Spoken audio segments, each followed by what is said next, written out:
참 무더웠던 여름 다 지나가고 이제 점점 선선해지고 또 추워지는 이제 가을, 이제 겨울이 이제 들어가려고 하는 가운데 있습니다. 아무래도 여름에 무더울 때에 등나무에 있으면은 시원한 바람과 함께 그늘이 지니까 아주 좋겠죠? 또 거기에 아주 시원한 건강 음료, 칡즙을 하나 쫙 해서 쪽 빨아 먹는다면 그야말로 더울 때에 그것만큼만한 휴식이 없을 것입니다. 그런데 칡과 등나무가 만나면 어떻게 될까요? 이 칡과 등나무가 만나면 서로 반대 방향으로 자라나기 때문에 꼬이게 되는 것입니다. 그래서 이것을 우리가 갈등이라 이렇게 얘기를 하죠. 그 갈등의 양상이 얼마나 심각한지 어제 옥천 천상의 정원을 우리가 갔다 왔었는데 거기에서 하나님께서 오늘 설교할 거를 미리 하시고 나 한번 이거 한번 보여줘라 하고 사진을 제가 한번 찍어왔습니다. 엄청 꼬였습니다. 저 정도로 꼬였어요. 저거 저렇게 좀 꼬였으면 이거 어떻게 하다 이렇게 될까요? 갈등이 꼬였으면. 그 다음 사진을 보면은 저렇게 갈등이 꼬이면 어떻게 될까요? 위험하다고 뒤에 써 있네요. 그죠? 네, 위험 표지판이 써 있는 것을 볼 수가 있습니다. 갈등이라고 하는 사전적인 뜻은 개인이나 집단 사이의 목표나 이해관계가 달라서 서로 불화를 하거나 적대시하는 상태, 이것을 갈등이라고 하는 것이죠. 또 갈등은 사람과 사람 관계에만 있는 것이 아니라 내 자신과 내 내면에 갈등이 있다는 것이에요. 즉, 내 내면에 두 가지 이상의 욕구가 동시에 일어나는 바람에 갈피를 못 잡는 상태를 갈등이라고 합니다. 하고 싶은데 해서는 안 되는 경우 있죠. 가지고 싶은데 가질 수 없는 경우도 있죠. 그리고 동시에 무엇인가의 소리는 동시에 할 수는 없어요. 동시에 할 수 없는데 다 하고 싶을 때 갈등이 생기게 되는 것입니다. 이런 갈등은 인간이 사는 모든 곳에 존재하게 되는 것이고요. 심지어 하나님이 만드신 가장 아름다운 가정, 또 교회 내에서도 갈등은 존재하는 것입니다. 그렇게 본다면 이 갈등이 어떻게 생기고 그리고 어떻게 해결을 해야 되는가, 이것은 우리에게 건강한 몸, 또 건강한 가정, 또 건강한 교회를, 건강한 사회를 만드는데 가장 중요한 요소가 될 것이라 생각합니다. 그래서 오늘 저는 본문 말씀을 통하여서 이 문제에 대해서 세 가지의 말씀을 전하고자 하는 것입니다. 첫 번째 같이 읽습니다. 은혜가 있는 곳에 갈등이 있습니다. 네, 갈등이 일어날 때와 장소는 언제인가 보면 갈등은 한쪽이 일방적으로 우세할 때는 갈등이 없습니다. 만약에 여러분 힘이 우세, 가정을 보게 되면 남편이 너무 강해요. 그럼 남편이 무조건 아내와 아이를 찍어 누릅니다. 갈등은 있을 필요가 없죠. 하라는 대로 하면 되고 명령하는 대로 하면 되는 것이죠. 그죠? 반대로 요즘에는 여성 상해 시대니까 엄마가 너무 셉니다. 그래서 엄마의 목소리, 거기에 아빠도 묻히고 아이들도 묻히고 그냥 그렇게 하면은 갈등은 없습니다. 힘이 양쪽이 비등비등해질 때는 갈등은 생기지 않습니다. 또한 어떤 일을 처리하는 방법과 접근 방향이 통일되어져 있으면 갈등은 일어나지 않습니다. 예전에는 우리가 짜장면 집에 가도 뭘 먹을까, 점심 뭘 먹을까 이러면 우리 사람이 한 5-6명 가도 자, 짜장으로 통일합시다 이러면은 그냥 짜장면 먹었습니다. 요즘은요. 그런 거 없어요. 통일이라는 거 없어요. 짜장, 짬뽕, 우동, 울면, 간짜장, 볶음밥 뭐 다양하게 시킵니다.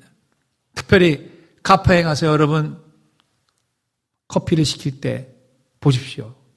옛날 같으면 아예 그냥 다방 커피에 주세요. 이걸로 다 끝난 것이 아니겠어요? 지금은요. 아메리카노, 디카페인 아메리카노, 아이스 넣어주세요. 연하게 해주세요. 뭐 해주세요. 뭐는 엄청 다양합니다. 통일되어져 있는 곳에는 갈등은 없다는 것이에요. 서로 다를 때 갈등이 생긴다 하는 것입니다. 오늘 본문은 초대 예루살렘 교회에 최초로 일어난 갈등의 문제를 우리에게 제시해주고 있는 본문입니다. 그런데 아이러니하게도 초대교회에 일어나는 갈등은요, 교회가 급속도로 부흥하고 성장하게 되니까 일어나게 되었던 것입니다. 구원받은 사람들이 많아졌습니다. 하나님을 찾는 사람들이 많아졌어요. 인생의 참된 의미를 찾고 거기에서 은혜를 받는 사람들이 많아졌을 때에 갈등이 생겼던 것입니다. 본문 1절 보면 그때에 제자가 더 많아졌는데 라고 시작하고 있지 않겠습니까?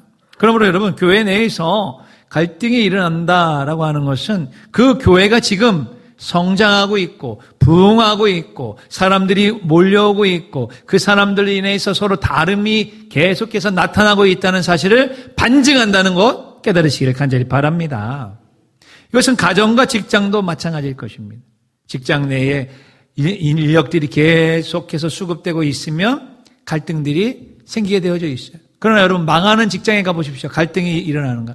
사람이 계속해서 잘려져 나갑니다. 하루가 지나면 또 사람이 나가고 또 하루가 지나면 사람이 없어지고 나중엔 사람이 없는 곳엔 갈등이 없습니다. 이 세상에 갈등이 없는 곳이 딱 한 군데가 있는데 그곳이 어디일까요?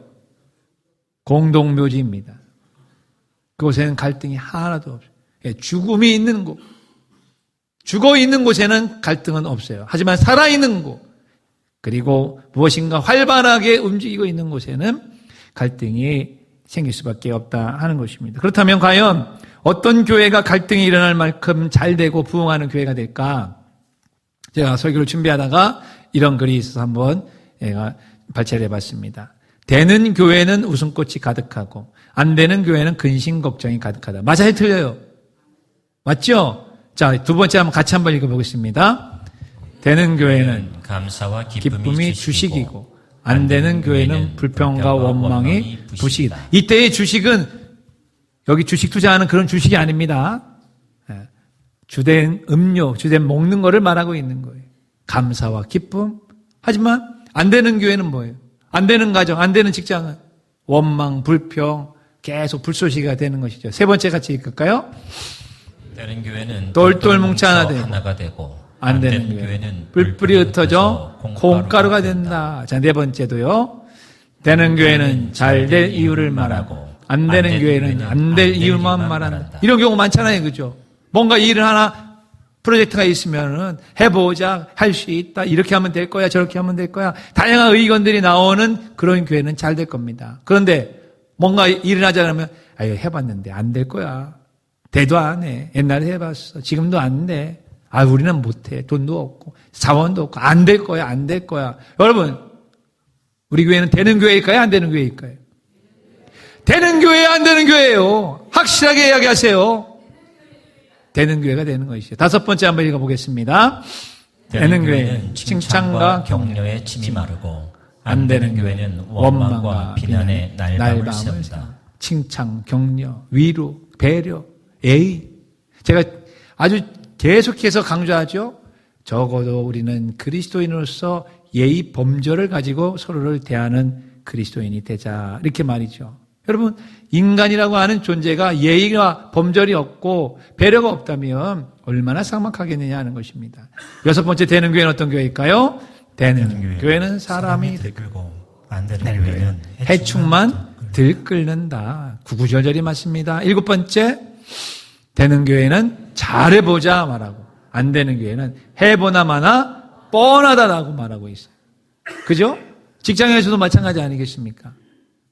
해보자. 잘할 수 있다. 해보자. 여덟 번째는요. 되는 교회는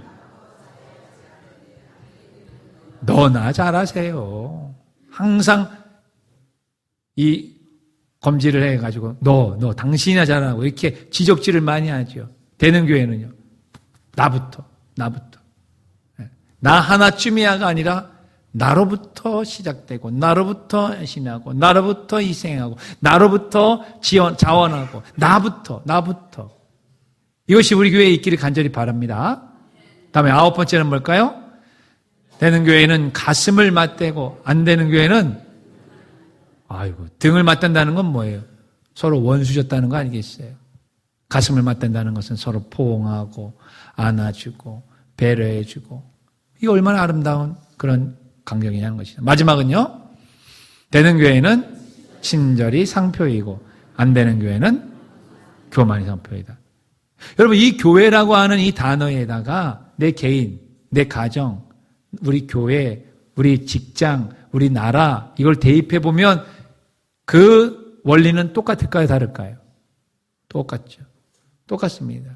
여러분이 지금 몸담고 있는 직장, 여러분이 지금 몸담고 있는 사업체에 그대로 한번 대입을 해 보십시오. 되고 있는가, 안 되고 있는가? 잘 되고 있는 경향으로 가고 있을까? 아니면 안 되는 하향으로 내려가고 있을까? 이제 오늘 우리는 이제 교회니까 교회에 대해서 이제 말씀을 드리지만요.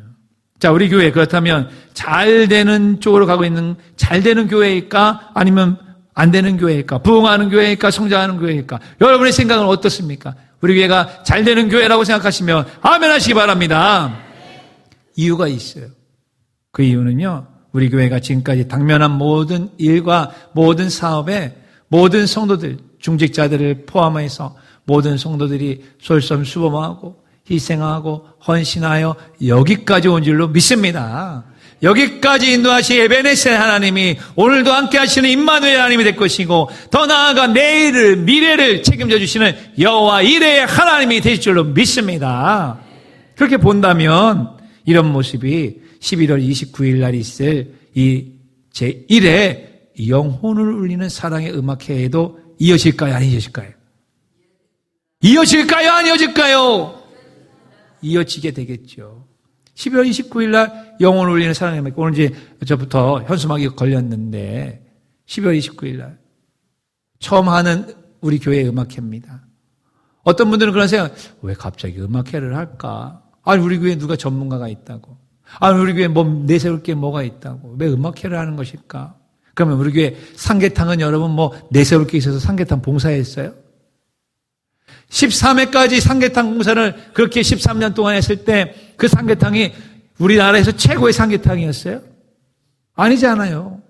사랑으로, 땀으로, 배려로, 그리스도의 은혜와 사랑으로 그 일을 봉사했다면 오늘 우리가 처음으로 하게 될 이 제1의 영혼을 울리는 사랑의 이 작은 음악회 역시 주님의 사랑으로 하면 될 줄로 믿습니다. 잘 되는 교회는 해보자 하는 거예요. 할 수 있다 하는 거예요. 최선을 다해보는 거예요. 다만 이제 이 제1의 이 음악회에는 여러분이 흔히 얘기하는 추수감사절이나 아니면은 크리스마스 때 발표하는 그 수준에 머물면 절대 안 되죠. 그죠? 그 수준에 머물면 안 되죠. 적어도 여러분 외부 사람들을 초청하면서 우리 교회 와서 우리 음악을 좀 들어보세요라고 하는데 그렇게 하면 안 되는 거죠. 그렇기 때문에 정말 열심히 지금 하고 있습니다. 우리 앙코라 중창단 열심히 하고 계시죠? 네, 열심히 하고 계신답니다. 우리 앙코라 팸플렛도 열심히 하고 있어요. 매일매일 제가 주문하고 있어요. 1시간, 2시간씩 매일매일 팸플렛을 푸시라고. 또 우리 여성 중창단도 열심히 하고 계시는 거 제가 알고 있습니다. 최선을 다해 보는 거예요.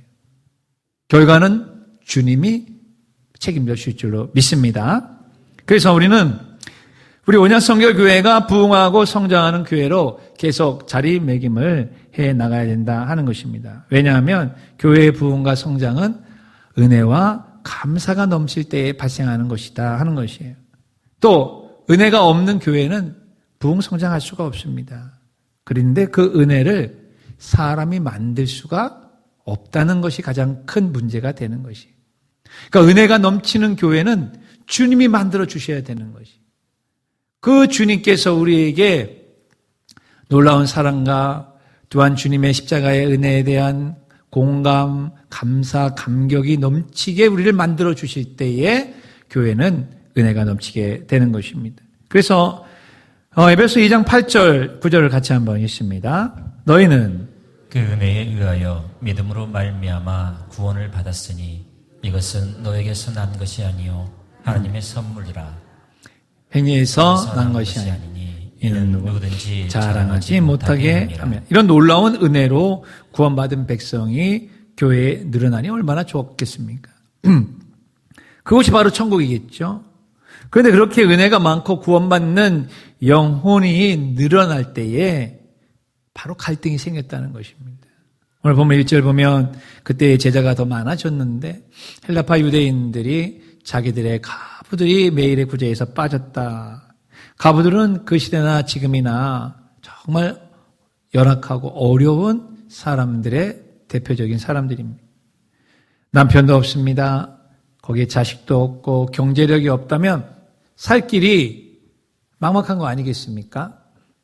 그렇기 때문에 성경은 고아와 가부들을 잘 보살피라고 이야기해주고 있는 것이죠. 즉 고아와 같은 약자들을 교회는 항상 생각하고 돌봐줘야 하는 것입니다. 그래서 초대교회에 가부들을 구제하며 잘 섬겼습니다. 하지만 헬라파 유대인들 사이에 헬라파 히브리파 유대인들 사이에 갈등이 생겼어요. 왜 갈등이 생겼을까요? 초대 예루살렘 교회의 대부분의 구성원들은 바로 히브리파 유대인들이 많았습니다. 그러니 헬라파 유대인들에 대해서 아마 이렇게 생각할 수 있었을 거예요. 뭐라고 생각했을까요? 굴러온 돌이 박힌 돌을 빼낸다. 우리식으로 생각하면 그렇게 생각할 가능성이 많다는 것이죠. 그러다 보니까 헬라파 가부들에 대해서 견제하고 또한 차별화하는 갈등들이 나타나게 되었던 것입니다. 자, 이런 일은 현대 교회에서도 동일하게 일어납니다. 하나님께서 교회에 은혜를 주셨어요. 그래서 은혜를 주시면 부흥합니다. 은혜를 주시면 성장합니다. 은혜를 주시면 사람들의 마음이 평안해집니다. 그래서 하나님께서 사람들을 모여오게 하셨어요. 새 가족들이 늘어납니다. 그러면 기존의 성도들이 어떠한 생각을 하게 될까요? 긴장합니다. 또 문제가 불거집니다. 갈등이 생깁니다. 그러는 갈등에는 반드시 따라붙는 세 가지가 있습니다. 원망, 불평, 근거 없는 소문이 따라 붙게 되어져 있어요. 그래서 오늘 성경 본문을 보게 되면 6장 1절 보면은 원망하니 라고 하는 단어가 따라붙고 있는 것을 볼 수가 있는 것이죠. 원망이 커지면 원성이 자자해지게 되고 이로 인해 원만했던 인간관계가 더 이상 원활하게 돌아가지가 않게 되는 것입니다. 그리고 그런 상태가 오래 지속되면 오해는 또 오해를, 소문은 이상하게 변질되고 서로에게 상처를 주게 되는 것입니다. 이건 교회뿐만 아니라 직장에서도 역시 마찬가지일 것입니다. 그러나 이런 오해와 원망과 불평이 생기기 전에 우리는 지혜롭게 대처를 해야 한다는 것이죠. 교회는 부흥하고 있는데 구원받은 성도들 많아지고 있는데 갈등이 생길 수 있다는 사실을 아는 것이 먼저 중요하다 하는 것입니다. 은혜가 많은 곳에 갈등이 있다는 것입니다. 이것을 알 때에 괜한 미움, 다툼, 시기, 질투에서부터 벗어날 수가 있게 되는 것이에요. 우리 교회가 여러분 주님이 주시는 은혜로 부흥하고 성장하고 있다면 그러면 교회 내에서도 아니면은 여전도 남전도의 가운데서도 갈등은 있을 수 있구나. 이거를 생각하시기를 간절히 축원합니다. 두 번째 같이 있습니다. 갈등을 이기는 방법은 말씀을 갈망하는 것입니다. 네, 좀 전에 교회에 갈등이 생기는 것은 교회가 부흥하고 성장하고 있다는 증거라고 말씀드렸어요. 그렇다면 이 교회 갈등과 이 갈등을 어떻게 누가 잘 극복할 수가 있었는가? 그 비밀이 본문 2절에 나옵니다. 2절 같이 있습니다. 12 사도가 모든 제자를 불러 이르되 내가 하나님의 말씀을 제쳐놓고 적대를 일사하는 것이 마땅치 아니한다 했습니다. 여기서 보면 교회와 목회의 본질이 나오고 비본질이 나옵니다. 사도들이 하나님의 말씀을 제쳐놓고 다른 일, 구제, 섬김 이런 데에 먼저 가서 최선을 다해 보니까 문제가 생기게 되었던 것이에요. 여러분, 교회와 목회의 본질은 다른 것이 아닙니다. 그것은 말씀 사역과 기도의 사역인 줄로 믿으시길 간절히 바랍니다. 이런 본질을 제쳐놓고 소홀히 하고라는 표현이, 그래서 사도행전 6장 2절을 쉬운 성경어로 보게 되면 빨간 글씨 보면 음식을 나누어 주는 일 때문에 우리가 하나님의 말씀을 가르치는 일을 소홀히 했다. 그것이 옳지 않다. 이렇게 되는 것이. 그래서 목회자가 해야 될 일, 본질적인 사역은 말씀을 잘 가르치고 먹이고 그 다음에 기도하는 사역을 하는 것입니다. 즉 목회자가 하나님의 말씀을 전하고 기도하는 일을 제쳐놓고 소홀히 하게 다른 일에 집중하면 교회는 갈등이 번질 수밖에 없게 되어져 있는 구조라 하는 것입니다. 그러므로 교회 내에 갈등을 조기에 진화하기 위해서는 담임 목회자의 본질적인 사역에 집중하는 것이 가장 필요하다 하는 것입니다. 그렇게 본다면 여러분, 우리가 지금 담임 목회자로서 저는 말씀 사역과 기도 사역에 최선을 다하고 거기에 집중하고 거기에 정말 정성을 다해야 된다라고 한다면 나머지 구제, 봉사, 청소, 성김, 전도 이런 일에 가장 최선을 다해서 해야 될 사람은 누구이겠습니까? 다시 한번 합니다. 교회와 목회의 본질이 말씀 사역과 기도 사역이면 담임 목회자는 거기에 충실하면 되는 것이고, 그러면 구제, 봉사, 청소, 성김, 전도의 사역을 누가 감당하셔야 돼요? 따라해 주세요. 내가 하면 됩니다. 자, 두 손 드시고 내가 하면 됩니다. 다시 한번 합니다. 교회의 본질과 목회의 본질적인 말씀 사역과 기도 사역은 담임 목회자가 충실적으로 성실하게 하면 됩니다. 나머지 구제, 봉사, 청소, 성김, 전도 이 모든 것들은 누가 하면 됩니까? 그러면 되는 것이. 내가 하면 되는 것이. 목사님, 얘가 하면 돼요. 이게 아니에요. 내가 하면 되는 것이. 그러면 갈등은 싹 사라지게 되어져 있어요. 지금 우리는 2026년 사무총회를 준비하기 위해서 기간총회를 지금 하고 있습니다. 각 기간마다 제가 안 봐도 비디오예요. 안 봐도 헌해서 지금 볼 수가 있어요. 내가 하면 돼요.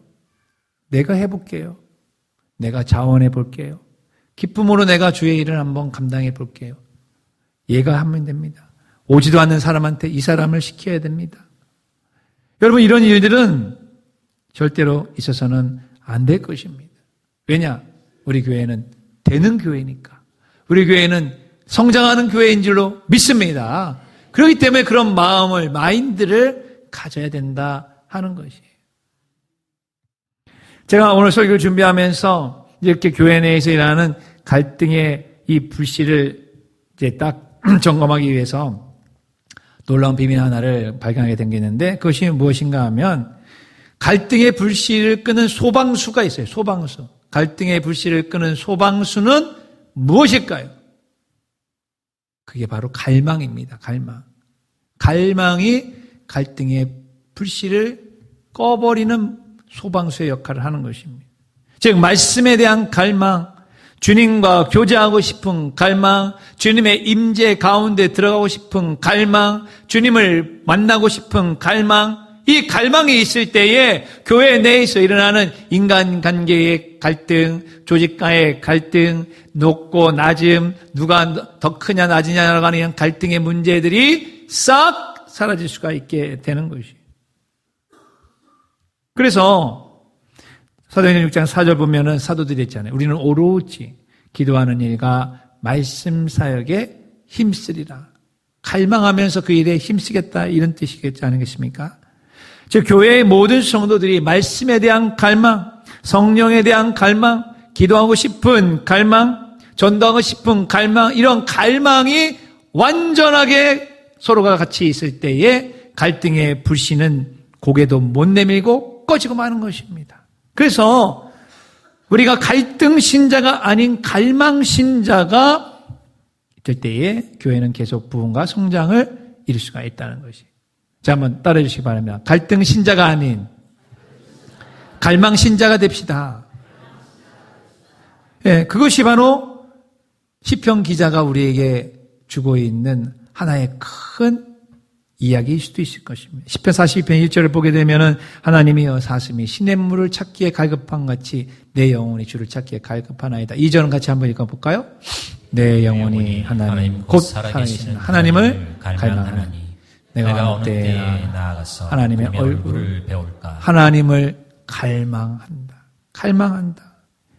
그래서 갈등의 소방수는 갈망이 되는 것입니다. 그리고 갈망은 인간의 육체적인 쾌락과 정욕에 대한 갈망이 아니고 살아계신 하나님과 그의 말씀에 대한 갈망이 되는 것이.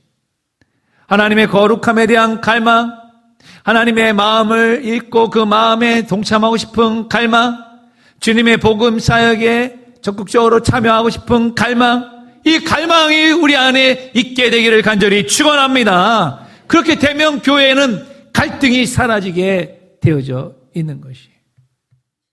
하나님을 갈망하십시오. 말씀을 갈망하십시오. 주님을 갈망하는 사람들은 주님의 사랑을 닮아가게 될 것입니다. 주님의 사랑은 십자가 사랑이고 죽기까지 죄인을 사랑하신 사랑입니다. 그 사랑으로 우리가 가득가득 채워지게 되면 내 눈에 또 내 마음에 불편하고 또 다르게 보이고 차별적으로 보이고 이상하게 보이고 하는 그 모든 사람들이 사랑스럽게 보일 수 있게 되는 것입니다. 아르헨티나와 칠레 사이의 국경에 해발 3,832m의 우스파야타라는 고개가 있다고 합니다. 여기에 예수님의 청동상이 있다고 하는데 이름하여서 안데스의 예수님 상이라 이렇게 되어져 있어요. 그러니까 이게 아르헨티나와 칠레 두 나라가 국경 분쟁을 하고 있다가 평화롭게 타결이 되었어요. 그것을 기념하여서 1904년에 제작을 했다는 것입니다. 그런데 그 동상이 이제 착공하게 될 때에 갈등이 생겼어요. 왜 갈등이 생겼냐 하면 동상의 방향을 두고 갈등이 생겼습니다. 왜냐하면 지형과 여러 조건을 이렇게 따져보면 예수님의 이 얼굴, 앞면이 아르헨티나 쪽을 향할 수밖에 없었어요. 칠레는 등을 바라보고 있습니다. 그러면 여러분, 칠레 사람들이 불평이 나오겠어요? 안 나오겠습니까? 이렇게 불평했답니다. 왜 우리에게 등을 돌리고 있어? 왜 예수님은 저들에게만 축복을 주시는 거야? 이렇게 생각을 했다는 거예요. 당연히 그렇게 생각할 수 있을 거 아니겠어요? 그리고 나서 칠레 사람들의 원성이 커졌답니다. 그러니 양국이 화해하는 그런 분위기가 점점 이상해졌다는 것이. 근데 이러한 갈등을 해결한 사람이 있었는데 정치인도 국회의원도 아무도 아니에요. 기자가 그 일을 했다는 것입니다. 한 기자가 이 안데스의 예수님 상에 대한 기사를 쓰면서 기사 말미에 이러한 글을 썼다는 것입니다. 다 같이 한번 같이 읽겠습니다. 예수님 상이 아르헨티나 쪽을 향하고 있는 것은 그 나라가 아직 더 많이 돌봐줘야 할 나라이기 때문이다. 이걸 칠레 사람들이 읽었답니다.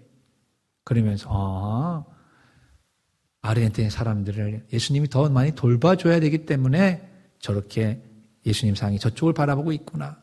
우리가 좀 이해하면 되겠구나 하고 지혜롭게 잘 넘어갔다는 것이. 혹시 여러분 지금 갈등하는 사람이 있어요?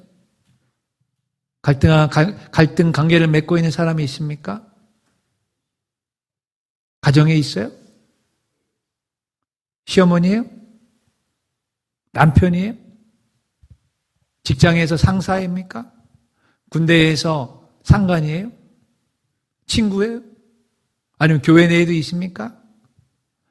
갈등은 언제 어디서나 누구에게나 있을 수가 있는 것이에요. 갈등이 있다는 자체가 문제가 아니라 갈등을 어떻게 해결하느냐가 그것이 관건이가 되는 것입니다. 만약에 그런 분들이 있다면 이렇게 생각하면 어떨까요? 이 사람은 내가 더 돌봐줘야 될 사람이야. 이 사람은 나의 관심과 돌봄이 더 필요한 사람이니까 내가 더 이해해야지 라고 생각한다면 아르헨티나와 칠레가 갈등을 겪고 있었을 때처럼 그것을 슬기롭게 잘 헤쳐나갈 수가 있을 것입니다. 하나님의 말씀을 갈망하는 사람은 지금 갈등하고 있는 사람들을 더 돌봐줄 것입니다. 또 지금 갈등하고 있는 사람들에 대한 서운함과 원망, 불평과 비난을 멈추게 될 것입니다. 오히려 주님의 시선으로 갈등하는 사람을 바라보게 될 것이에요. 쉽지 않지요. 왜냐하면 그 사람은 변하지 않을 수 있어요. 그냥 그대로 있을 것이죠. 좀 변하면 좋을 텐데, 말이라도 변하고 행동이라도 좀 변하면 될 텐데 안 변하거든요. 사람 잘 안 변합니다. 목사들 중에도 그런 사람이 있어요. 그래서 힘들어하는 목사들이 있습니다. 갈등의 불을 끄는 소방수는 그러나 한 가지, 주님을 바라보고 주님을 향한 갈망이 갈등을 잠재울 수 있다는 사실을 꼭 기억하시기를 간절히 축원합니다. 마지막 세 번째입니다. 갈등을 이기는 방법은 신실한 사람을 세우는 것입니다. 네, 예루살렘 교회의 갈등을 해결했던 세 번째 방법은 신실한 사람을 세웠는데, 신실한 사람이란 어떤 것일까요? 이것은 우리 교회에도 마찬가지가 될 것입니다.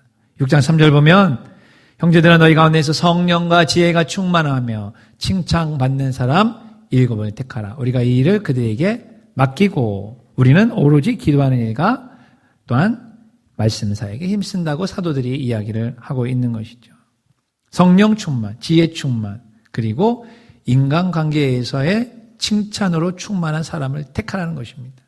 여러분, 우리 교회가 임직을 준비한다고 말씀을 드리는데 죄송합니다. 임직자가 되기 위해서는 바로 이 세 가지가 있어야 돼요. 성령 충만, 지혜 충만, 교회 성도들로부터 칭찬으로 잦아야 돼요. 칭찬 충만이 있어야 됩니다. 그 사람에 대해서 어떠한 불만과 어떠한 원망과 어떠한 비판거리도 있어서는 안 되는 것이죠. 왜냐? 우리가 예수님을 믿는 것도 역시 똑같은 것입니다. 예수님이 어떻게 성장하고 어떻게 자라셨을까? 누가복음 2장 52절 같이 읽습니다. 예수는 지혜와 키가 자라가며 하나님과 사람에게 더욱 사랑스러워 가시더라. 그대로 띄워주시고, 키가 자랐다. 자연으로 자라는 자연 성장입니다. 지혜가 자랐다. 지식과 공부하고 배우니까 지적 성장을 했다는 것이에요. 하나님과 사람에게 더욱 사랑스러워 가셨다. 인간관계에 성장하고 있다는 것. 즉 성장이에요. 사람은 성장하지 아니하면 어떻게 될까요? 그 사람은 그 가정에 근심 걱정거리가 됩니다. 여러분, 교회 내에서도 신앙과 믿음이 성장하지 아니하면 그 사람은 교회의 걱정거리, 담임 목회자의 근심거리가 되는 것이에요. 여러분, 교회 내에서나 직장에서나 가정에서나 우리 모두는 다 자녀로서 부모에게 자랑거리가 되고 싶죠. 또한 교회에서는 목회자에게 자랑거리가 되는 성도가 되고 싶으세요? 안 그러세요? 당연히 싶으시죠. 그렇다면 어떻게 될까요? 성장해야만 하는 것이죠. 성장해야 된다. 성장해야만 그 다음에 성숙이 오는 것이에요. 성장을 안 했는데 성숙은 불가능한 것입니다. 이게 원리이고 이게 법칙인 것이에요. 한번 따르세요. 나의 신앙이 성장해야만 나의 인격이 성숙해집니다. 왜 여러분 교회 내에서나 아니면은 직장 내에서 저 사람은 좀 관계가 계속 뒤틀려져 있어요. 저 사람은 항상 사람들 간의 관계 속에서 계속해서 미끄러지거나 사람들이 상처를 주고 찔르고 그러고 있어요. 성숙하지 못하다고 하는 표현을 많이 쓰지요. 성숙하지 못한 이유는 성장을 못하기. 아니 목사님, 키가 지금 엄청 큰데요. 몸무게가 얼마나 나갔는데요.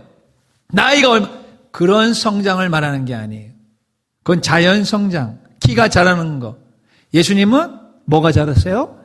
지혜가 자랐어요. 지적 성장, 지혜의 성장, 은혜의 성장이 뒤따라가지 않기 때문에 그런 일들이 가정에서도 있고 직장에서도 있고 교회에서도 있게 되는 것입니다.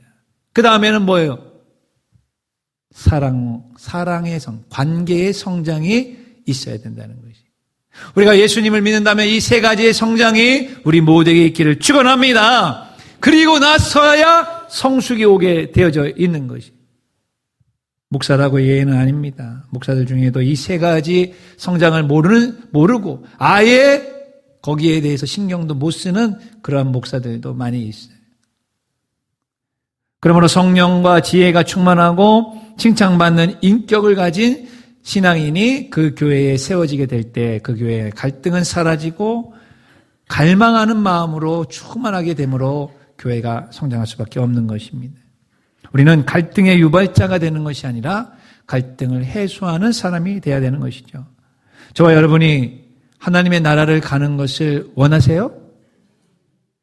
자, 솔직하게 여러분에게 그냥 내적으로 얘기하세요. 그냥 안으로만, 속으로만. 정말 하나님 나라를 가고 싶어요? 만약에 하나님 나라를 가고 싶지 않는데 내가 예수를 믿어야 된다면 그건 말이 안 되는 거예요. 왜냐? 예수님을 믿어야만 하나님 나라에 갈 수 있기 때문에 우리는 예수님을 믿는 것입니다. 이 땅에서 잘 먹고 잘 살고 형통하고 또 인간답고 또 다른 사람들에게 잘 보이고 또 인격적으로 뭔가 좀 있고 이러기 위해서 예수 믿는 게 아니에요. 예수를 안 믿어도 그렇게 살 수 있는 사람 부지기수는 많이 있어요. 예수님을 믿는 유일한 이유는 그분을 안 믿으면 아무리 착하고 아무리 인격적이고 아무리 그 사람이 성품이 좋다 하더라도 지옥 가기 때문에 예수님을 믿는 것이에요. 하나님의 나라가 우리를 기다리고 있다면 우리는 하나님의 나라에 들어갈 수 있는 자격과 그러한 준비들은 해야만 되는 것입니다. 그 자격은 다른 것이 없어요. 오직 예수의 피, 예수의 십자가, 예수의 죽음, 예수의 부활을 믿고 의지하고 나가는 것입니다. 다른 길은, 다른 복음은 없는 것입니다. 그러고 난 다음에 하나님의 나라를 소망하는 사람은 그 다음에 이렇게 가야 되는 것이에요. 로마서 14장 17, 18, 19절 같이 있습니다. 하나님의 나라는 먹는 것과 마시는 것이 아니요 오직 성령 안에 있는 의와 평강과 희락이라. 이로써 그리스도를 섬기는 자는 하나님을 기쁘시게 하며 사람에게도 칭찬을 받느니라. 그러므로 우리가 화평의 일과 서로 덕을 세우는 일을 힘쓰나니 예수님을 믿고 무조건 구원만 받는다. 여기만 머물지 마시고 내가 가야 될 하나님의 나라는 어떤 나라인가? 성경이 말하잖아요. 그 하나님의 나라를 꿈꾸고 그 하나님의 나라에 갈 수 있도록 나의 자신이 준비하고 그 길을 주님을 따라가는 것이 오늘 나의 신앙생활을 하고 있는 것인 것입니다. 그냥 교회에 잠깐 나와서 주일에 한번 예배 드리고 그걸로 나간 다 됐다. 이게 아닌 것이에요. 이로써 특별히 18절 보면 이로써 그리스도를 섬기는 자는 예수 믿는 사람들이에요. 18절 띄워주시고 하나님을 기쁘시게 하고 사람에게 어때요? 칭찬 받느니라. 그렇다면 돌이켜보세요. 내가 지금 하나님을 기쁘시게 하고 있어요? 그러면 잘한 거예요. 그러면 교회 공동체 내에서 가정에서 아니면 내가 알고 있는 사람들에게 칭찬받고 있어요? 아니면 뭔가 잘못되어 있죠. 하나님의 나라는 이런 건데. 그죠? 착하다고 하나님의 나라에 들어가는 건 아닙니다. 그러나 하나님의 백성이 되었다면 착하고 성실하고 선하고 성품 있게 은혜 있게 살아가는 것이 마땅한 것이. 그래서 교회에는 싸움이 일어날 수가 없는 것이에요. 교회에는 싸움이 일어날 수가 없어요. 싸움이 일어나는 이유는 단 한 가지. 성경을 모르거나 알면서도 안 믿기 때문에 그런 거예요. 지금 둘 다 성경을 모르거나 성경을 알면서도 안 믿으면 하나님 나라에 들어갈 수 없어요. 실제로는. 심각하게 생각해야 되는 겁니다. 그냥 설렁설렁하게 신앙생활에서 안 되는 이유가 여기에 있는 것이. 교회에서 분쟁과 갈등과 원망과 시기, 미움, 질투 이런 것들이 있는 이유는 그야말로 이러한 일들을 아예 그냥 무시해 버리고 그냥 내 마음대로의 신앙을 갖고 있기 때문에 그런 건 없어요. 이 세상도 내 마음대로 살 수가 있어요, 없어요? 이 세상 마음대로 살 수 있어요? 돈 많으면 마음대로 살 수 있어요? 권력 가지면 마음대로 살 수 있어요? 살아보세요. 반드시 그 사람 끝에 자기 마음대로 사는 결과를 가지게 될 겁니다. 하물며 하나님의 나라를 내 마음대로 갈 수 있고 하나님이 원하시는 신앙생활을 내 마음대로 할 수가 없어요. 없어요. 교회 생활을 내 마음대로 할 수가 없어요. 목회를 담임 목사 마음대로 할 수가 없어요. 없단 말이에요. 그래서 교회는 신앙생활은 주님의 말씀과 은혜 가운데 하나님 나라를 소망하고 가야 되는 그 길을 제시하는 그 길로만 가야만 되게 되어져 있는 것입니다. 법칙이에요. 원리예요. 이것을 잊지 마시기를 간절히 바랍니다. 교회 내에 신실한 사람이 많아질 때 그 교회는 갈등 대신 박수갈채가 넘치게 될 것입니다.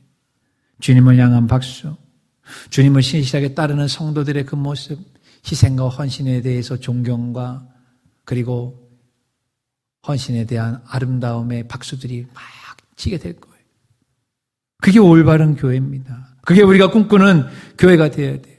갈등을 지혜롭게 해결한 그 교회에 하나님은 놀라운 축복을 예루살렘 교회에도 부어주셨습니다. 보십시오. 사도행전 6장 7절 같이 있습니다.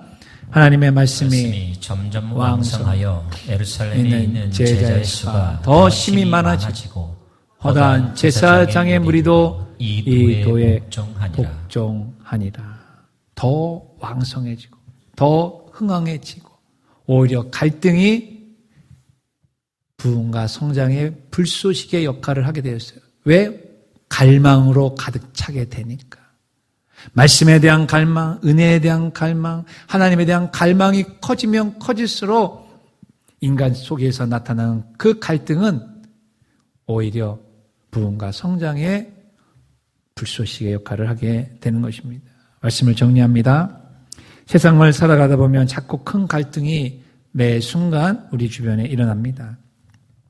개인의 내면에서 일어나는 내면의 갈등 시작해서 가정에서 일어나는 부부간의 갈등, 직장의 노사 간의 갈등, 사회에서 일어나는 계층과 세대 간의 갈등, 빈부의 갈등까지 우리 인간은 갈등을 떠나 살아갈 수가 없어요.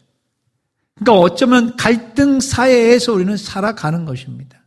교회라고 예가 될 수가 없는 것입니다. 하지만 교회는 그런 갈등을 이길 수 있도록 하나님께서 놀라운 은혜를 주신 것이에요. 그것이 바로 갈망이라고 하는 사실을 잊지 마시길 바랍니다.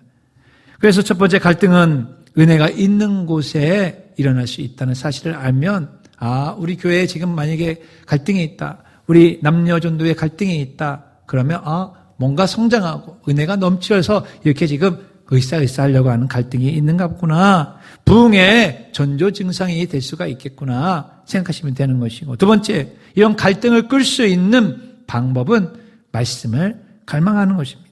하나님을 갈망하고 하나님의 말씀 안에 거하고 찬양에 더 많이 하고, 또한 갈등 신자가 되기보다는 갈망 신자가 되어야 되겠다라고 하는 결단을 하게 될 때에 우리의 공동체에는 놀라운 변화가 생기게 되는 것이, 그러므로 성령과 지혜가 충만하고 신실한 신앙인이 세워짐으로 말미암아 오히려 갈등이 더 멀리 더 크게 나아갈 수 있는 디딤돌의 역할을 감당할 수가 있게 되는 것입니다. 사랑하는 우리 성도 여러분, 갈등 신자에만 머물지 마시고 갈등 개인에만 머물지 마시고 갈망 신자로 이동하시기를 주의 이름으로 축원합니다.